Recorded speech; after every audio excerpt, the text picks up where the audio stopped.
Had a conversation over the weekend that involves BYU in the transfer portal and some concern that BYU may not be getting the most that they could be out of the portal. Let's talk about it on today's show. You are Locked On Cougars, your daily podcast on the BYU Cougars, part of the Locked On Podcast Network. Your team every day.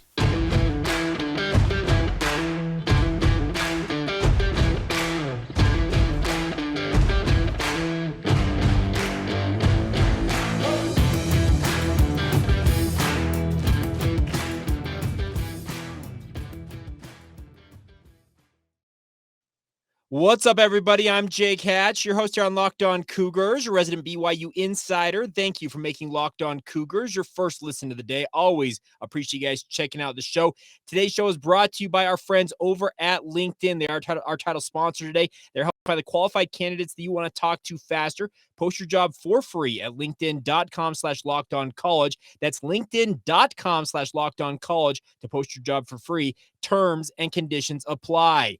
Once again, thank you for joining us right here on your only daily podcast focused on the BYU Cougars. A lot to get to ahead on today's show, but I'm starting today's show off with BYU in the transfer portal. And obviously, the portal window has officially closed for the winter period, that 45-day window that opened at the end of the regular season and obviously closed just last week on January 18th. So talking with a friend of mine over the weekend, and we got on the conversation of BYU in the transfer portal, and we were kind of going back and forth, and his concern was, I'll just sum it up, going back and forth, was that that BYU, when it came to the guys they pulled out of the portal, he didn't feel like they had done necessarily enough to go and get high-level players, meaning they weren't getting, quote-unquote, enough Power 5 guys coming to BYU to help them make the transition to the Power 5. He pointed to guys like Ian Fitzgerald, the transfer from the FCS level at Missouri State, as well as Eddie Heckard from Weber State that are coming to BYU, and he thought that them jumping up a level, why were they playing at that level in the first place? And we kind of went back and forth on this, and I explained that my take on this is if you look at what BYU lost versus what they brought into the program in this transfer portal cycle, and it's not done yet. They could still bring in some bodies if they so desire, because anybody who's in the portal right now that is not signed with another school is eligible to sign at any point with a school of their choosing. Now, it's also acknowledged anybody who signs with BYU at this point would be obviously waiting until the spring term to enroll in Provo. But nonetheless, the biggest thing, my takeaway was that I get that there's concern with guys like Ian Fitzgerald and Eddie Heckard, among others, from BYU's bringing in from the transfer portal. I know that if you also go down the list, you look at guys like Aiden Robbins. Now, he couldn't break into the lineup at Louisville. We had him on this podcast a few weeks back, and he talked about the fact that Louisville just was not a good fit for him. He goes to UNLV, a G5 program, lower tier G5 program in all reality, and breaks out there. So what is the concern that he can bring that to BYU? Can he translate that level of play at the G5 level now to the Power 5 level where he struggled at previously? I get all of those concerns, but let me just say this. I am a believer that production at any level of the FBS/FCS ranks, especially high production, high level production. So what I mean by that is you look at guys like an Aiden Robbins. He goes for 1,000 yards in the Mountain West Conference, and obviously the scheme fit more of what he was looking for playing at UNLV than what he had at Louisville. So now you expect that maybe, okay, he comes to BYU. Maybe that 1,000 yards becomes 800 yards his first year as a Cougar. Okay, that's still very decent production, and you hope that guys like Hinkley Ropati, maybe somebody coming into the program like who am I thinking of? I'm just you bring other guys into this program and give them an opportunity to do what they do. That may translate to where they actually stand out. Now, a similar situation I feel like is with Eddie Heckard, and a couple of you commented this on YouTube as well, saying that why are they going against this? Why was this guy playing at the FCS level? Why is he playing at Weber State? How is he going to do what he did at Weber State at BYU?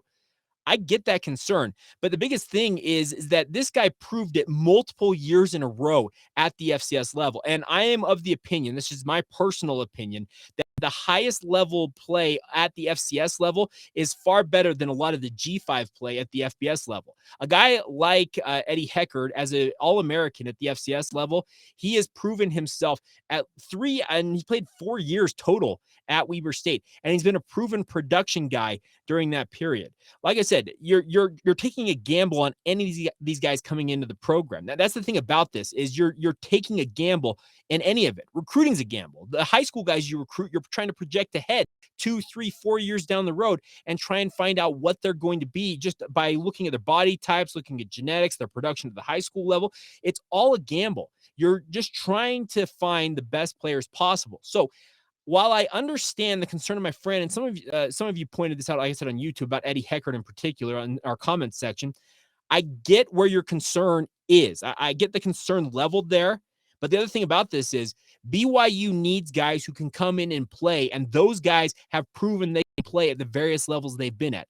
Ian Fitzgerald was a 29-game starter, if I'm not mistaken, at the FCS level, in an offense run by Bobby Petrino that is fairly intricate and very hard to run in many ways. Bobby Petrino just got hired as UNLV's offensive coordinator for 2 weeks, and then just got picked up by Texas A&M. He is a well-respected offensive mind, and to be an offensive tackle that can play in that system, you have to understand a few things about intricacies of that offense to have that production that a program like Missouri State had. Ian Fitzgerald will bring that to BYU. Biggest thing I am a believer in, and this goes for the point of let's Waylon Lapuaho, for example. I've talked about this previously, that Waylon Lapuaho, BYU, according to what I read, had not offered him. And if I recall correctly, BYU just never felt like he was reciprocating the interest they had in him coming out of high school. And so be it. They let Utah State pick him up. I guess not. They didn't let Utah State pick him up. But regardless, he picks Utah State. He goes to Utah State and plays essentially every non-garbage time snap out there at the FBS level this past year as a true freshman at Utah State. Had he chosen a program like a Utah or a BYU, for example, he would have never gotten the hundreds of snaps, if not maybe even 1,000 snaps this year of high-level play. Okay, you can argue what level, but he wouldn't have gotten that experience, the playing reps that he got at Utah State had he picked a BYU or a Utah. That is what you're betting on here, are guys that have gone to the college level no matter where they happen to be playing at. Isaiah Banya, playing up at Boise State, had a very injury-filled campaign this past year, but was Boise State's leading sack artist the year before that. You're betting on him returning to form and being healthier this year for BYU and returning to that pass rusher form that he had the year previous, 2021, for Boise State. I throw all those names out there because there were names that came up in the conversation I had with my friend, and I think we came to an understanding between the two of us, and hopefully you guys are picking up what I'm putting down on this, is that proven production at the college level, it's actually easier to translate that to another program or another level of football in the college ranks than it is from the junior college or the high school ranks. You've been in a program. You understand the intricacies of playing at the FBS level or the highest of the FCS ranks as well. You understand what a college program is all about. It takes guys time to get used to the overall way things work in college football. That's what I like about what BYU did in the transfer portal. They brought in a bevy of guys who I think are either challenging for starting time, or I'm already penciling them or maybe writing in pen their names as starters for BYU. Keaton Slovis is BYU's number one quarterback. Isaiah Robbins, number one running back. I think that Waylon Lapuaho, Ian Fitzgerald, and who else did they bring on the offensive line? I'm all these names keep popping through my mind as we go through this. Let's see. They also brought in, man, I am struggling here. I apologize. But regardless, all the names they brought in via the portal here, to me, are either guys who are going to challenge for playing time, probably going to be in the 2 deep at minimum, or going to be outright starters for the BYU football program. That should excite you as a Cougar fan. That should make you think, okay, Eddie Heckard, probably one of BYU's top 2 cornerbacks right now. A guy like Isaiah Banya, he's probably BYU's outside linebacker / rush end for day one, opposite a guy like Tyler Batty. Jackson Craven's probably plugging up the middle of BYU's defensive line. Oh, Paul Miley. That's the name I was forgetting. Paul Miley, he probably comes in and challenges right away for starting reps at center and maybe gives an opportunity for a guy like Connor Pay to move to guard and make BYU's offensive line better by default there. Honestly, you could see an offensive line for BYU next year, starting 5 left to right of Kingsley Suamati at left tackle, A guy like Connor Pay at left guard, Paul Miley at center, right guard is Waylon Lapuaho, and right tackle is Ian Fitzgerald. 3 of those guys were playing at different programs last year. The other 2 were guys playing in different positions this past season. That's what I think BYU has done in the transfer portal is they brought in guys who they believe, and I think that they have done a good job about this myself, about finding guys who are very capable of contributing at least in the 2 deep at minimum, if not starting right away for BYU. So I get where the concerns are. And like I said, my friend, he still harbors reservations. And some of you may harbor those reservations about BYU and the guys they brought in the portal and what level they were playing at. You may worry that Keaton Slovis, every year since he had his breakout freshman campaign at USC and then suffered that shoulder injury, that he hasn't been right ever since then. I get all those concerns. But BYU's coaches are paid the big bucks to make the calls on bringing these guys into the program, and they have to believe in this. They have to project on all these young men and believe that those are the guys that are capable of getting them wins, because this is their livelihood. They are paid the big bucks to make these decisions, to go out there and coach these guys up, make play calls in the heat of the battle, and give them an opportunity to go make the plays that make you cheer as a fan in the stands. That is what this is all about. So, like I said, I get where the concern level is, but I would pump the brakes if I was a Cougar fan and talking to you face to face right now. Some of you are probably watching some videos, some of you listening to it via regular podcast means, but I would caution you to overreact too heavily to guys either BYU did or did not bring in, and also the concern of what level they may have been playing at before arriving at BYU. BYU's coaches have signed off on these guys, and especially offensively the last 3 seasons. Why wouldn't you give a guy like Aaron Roderick the benefit of the doubt with the quarterbacks in particular? The running backs also, like they have found proven production in the transfer portal, most notably with guys in the transfer portal. So I'm in team BYU, team camp transfer portal. I don't know how you want to describe it, but I think that BYU has done a very, very nice job in this transfer portal cycle, and there will be another cycle upcoming. They may find some holes they still need to plug in this upcoming spring ball on defense and offense, and then they will have from May 1st to the 15th, when that transfer portal opens up once again, to have guys either entering or leaving the transfer portal coming into the program during the summer. This is an ongoing process, and I think that BYU, at least, maybe we should just pump the brakes a little bit and just understand that, hey, BYU's coaches, they are projecting and believe these guys can make the difference. Only time will tell when they finally suit up against Sam Houston State if they were right. The proof will be in the pudding. That's the thing I suppose we should take away. Now, Cougar fans' angst did not stop with the BYU football program this weekend. The BYU men's basketball program, what a rough road trip it was to the Bay Area. Let's talk about some of the things from that I think BYU fans are harping on most. We'll get to some of that here momentarily. First, need to get a word in on our friends over at not Bet Online, LinkedIn Jobs. There you go. LinkedIn Jobs, of course, has been a big partner of ours right here on the Locked On Podcast Network for years now. Part is, as a small business owner or hiring manager, no matter what company you're working at, that success this year in 2023 will depend on the team members you surround yourself with. That's why you have to check out LinkedIn Jobs. With LinkedIn Jobs, you can hire the qualified candidates more efficiently by matching open roles with people who have the skills, values, and experiences to help you achieve your goals out there. The best part is LinkedIn Jobs is helping quickly attract qualified candidates to your open jobs with targeting tools. They go beyond the resume data of each of their 875 million member profiles to put your job post in front of the most qualified candidates. And the best part is they help you identify the most qualified candidates on LinkedIn Jobs, and then you help you connect with them fast and for free. They make it easy to screen and rate applicants based on your job qualifications, and do it all on the very same platform. It's an all-in-one tool, my friends. Give it a shot. That is why small businesses are rating LinkedIn Jobs #1 in delivering quality hires versus leading competitors. LinkedIn Jobs is helping you find the qualified candidates that you want to talk to faster. Post your job for free at linkedin.com/lockedoncollege. That's linkedin.com/lockedoncollege to post that job for free. Terms and conditions apply. Thank you once again for checking out Locked On Cougars and joining us here on your only daily podcast focused on the BYU Cougars. Want to encourage you guys to make sure you check out our brand new podcast here on the Locked On College channel. That's Locked On College Basketball. All the information you guys need about college hoops from kind of a nationwide 30,000-foot view, all in one place, 30 minutes or less every single day. They also have great conversations with insiders, coaches, and players alike. Get it free and available wherever you get your podcast. Also, check it out on YouTube. All right.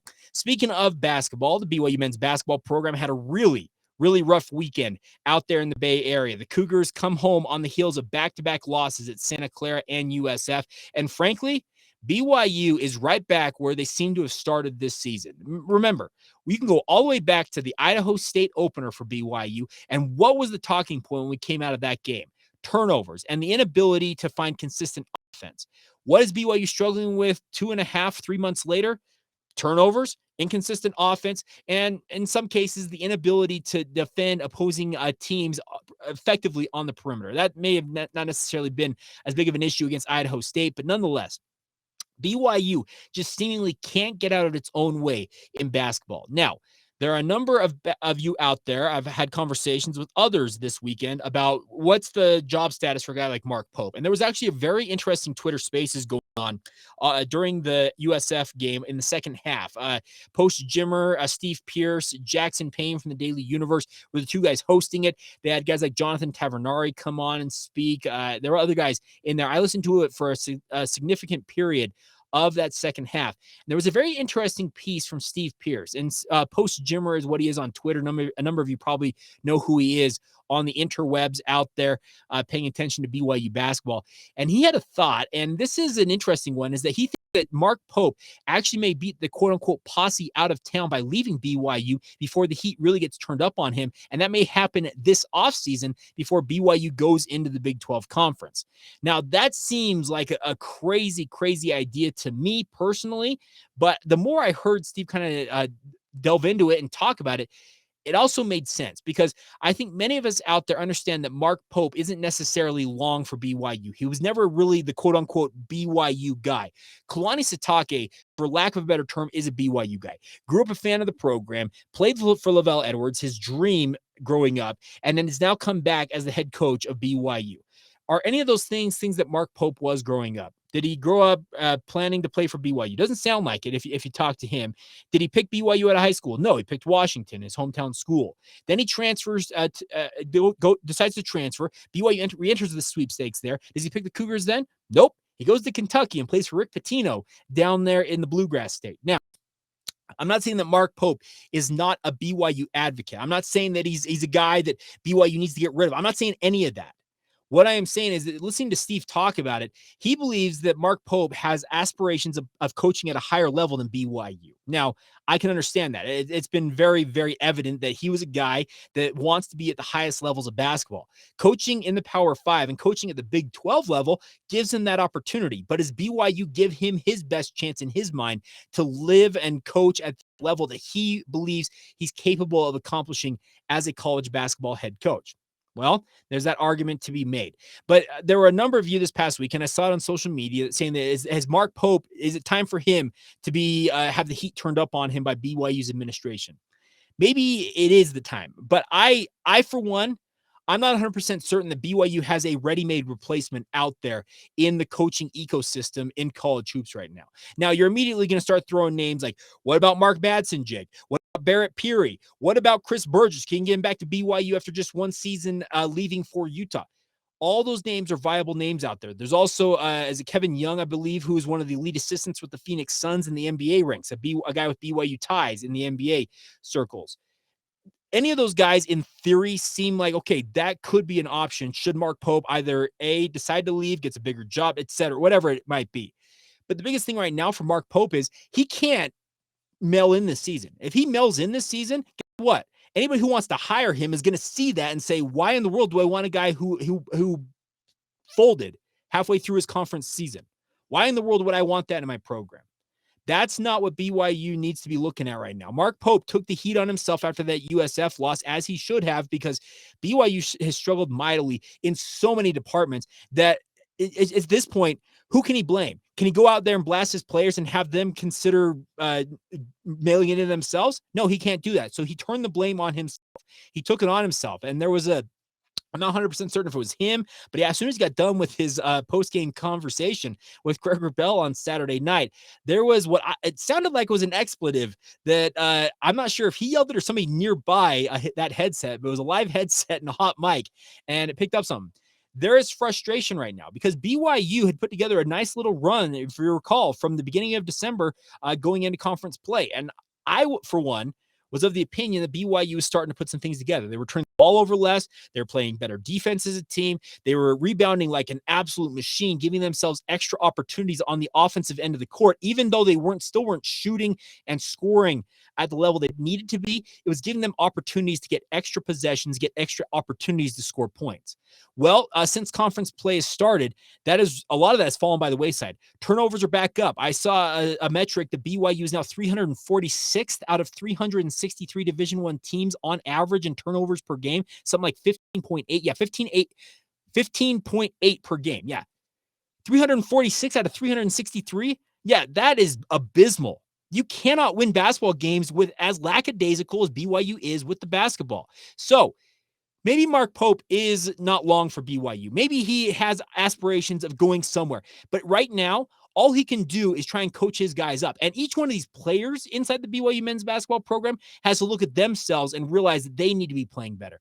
Dallin Hall, where was he on Saturday night? Where was Spencer Johnson? You know, those two combined for a grand total of 4 points against USF, and those 4 points actually belong to Spencer Johnson. Dallin Hall may be hitting a little bit of that freshman wall that seems to affect a lot of guys coming home off of missions, and even a true freshman period.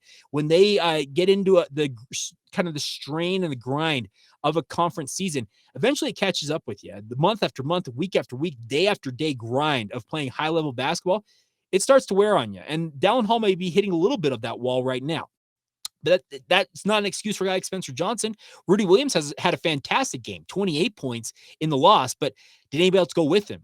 Not really. And that's the concern for BYU right now. They have this entire week off. They have their first conference bye on Thursday, so they will not play Thursday. They'll actually be back in action Saturday night when St. Mary's comes to town. Now, the St. Mary's Gales are riding a 9-game win streak right now, and because of Gonzaga's loss to LMU this past week, well, the Gales, they're the number one team in the West Coast Conference. And you know that St. Mary's and Randy Bennett have just this much concern about BYU. Like, they're talking about one of the just nasty rivalries that BYU has kind of built up in their run here in the West Coast Conference. There is just this thing between St. Mary's and BYU when they get together on the basketball court, and you can believe that St. Mary's wants nothing more than to extend BYU's misery and make it a 3-game win streak. 3-game losing streak for the Cougars. BYU's got to figure some things out. It's not pretty right now for Mark Pope, and it's not pretty for this basketball program. But conversations about Mark Pope's job status right now, great, you can have them all you want, but what good is it going to do for this program in this instance? It's not going to do anything. That outside noise, it has a way of actually affecting guys more so than anything out there. If they think that, or start to believe that maybe their coach has got one foot out the door, that would be very, very bad for this program, because it's going to cause guys to be like, you know what? If he's not all in, why should I be all in? This basketball program's got to turn inwards. They've got to coalesce around each other and figure some things out. And for heaven's sake, stop turning over the basketball. It is brutal to watch them just bumble and fumble and throw the ball away all over the court. It is just, it affects my enjoyment of a sport that I grew up a big fan of. Honestly, I liked college basketball growing up, but watching BYU just make a mockery of it in a way and just throw the ball away with just seemingly no repercussions in a way, and have teams score 20 plus points off turnovers every single game, it feels like. It's just, it makes you wonder, okay, what am I here for? Like, why am I watching this? Because it's not a pretty product.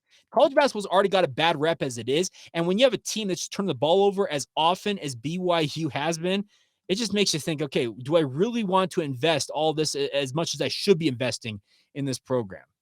That's each person to decide, but man, just cut down on the turnovers. And that, honestly, if there's one thing BYU could do better, and then it would give them opportunities to win games that they have struggled with recently, especially USF and Santa Clara, don't turn over the ball 15 times in the first half against Santa Clara. I think it was 11 in the first half against USF. If you cut those in half, I would think the BYU's in far better shape, maybe going 1-1, maybe 2-0 on the weekend with less turnovers in each of those games. But it's been a season-long deal, and it's infuriating. Honestly, it is just infuriating to watch them do this game after game. And honestly, right now, There's not a lot of good vibes for BYU basketball. But like I said, conversations about the future of Mark Pope as the head coach, I'm not sure that's the right answer either right now. All right. We will finish up today's show with the first game of the 2012 season. Our look back at all 155 BYU independent football games continues. Also, some notes on the weekend for other BYU sports. We'll get to all of that in mere moments. First, a word on our friends over at UCCU. UCCU is opening a new branch in Vineyard, my friends, and to celebrate, UCCU is giving away a 2023 Kawasaki Teryx 4 UTV. It is one of the fastest growing cities in the state, speaking of Vineyard, and this new branch in Vineyard offers all the benefits of a UCCU branch, multiple drive-up lanes, a 24-hour ATM, and UCCU's brand new interactive teller machines, or ITM for short, which provides all the benefits of meeting with a real-live UCCU professional, either in the branch or right from your vehicle. It's a virtual connection to a remote teller, highly personalized audio and video connection. The best part is celebrating that Vineyard UCCU branch. You can enter to win that 2023 Kawasaki Teryx 4 UTV now.